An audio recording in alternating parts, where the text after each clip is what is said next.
নির্বাচনকে ঘিরে সার্বিকভাবে দেশের নিরাপত্তা নিয়ে কোনো ধরনের সংশয় নেই বলে মন্তব্য করেছেন স্বরাষ্ট্র উপদেষ্টা মোহাম্মদ জাহাঙ্গীর আলম চৌধুরী।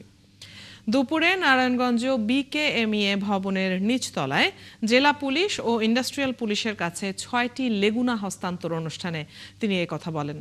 আরও বলেন, কোনো প্রার্থী যদি নিরাপত্তা নিয়ে সংশয় প্রকাশ করেন সেটি তার একান্ত ব্যক্তিগত মতামত। স্বরাষ্ট্র উপদেষ্টা বলেন, জুলাই আগস্ট আন্দোলনের সময় পুলিশের অনেক যানবাহন নষ্ট হয়েছে। ব্যবসায়ী সংগঠনের যানবাহন উপহার দেয়ায় পুলিশের কাজ আরও সহজ হচ্ছে।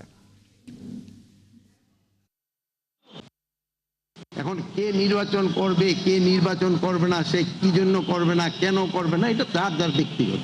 এটা ব্যক্তিগত, আমাদের তো বলার মতো কোনো কিছু নেই। এখন নিরাপত্তা তো একটা বড় ধরনের শব্দ। তা আপনারাও আজকে সবাই তো এখানে আসছেন, আবার আপনারাও তো বলতে পারতেন যে আমি নিরাপত্তার সংকট আছে, আমরা কেউ আসবো না। তো এইটার ক্ষেত্রে তো মনে হয় যার যার ব্যক্তিগত ব্যাপার, উনি নির্বাচন কেন করবে না, এটা হয়তো আমার এই ভাইয়েরা আছে যে ওনারা অনুসন্ধানী সাংবাদিকতা করলে হয়তো ওনারা বের করতে পারে।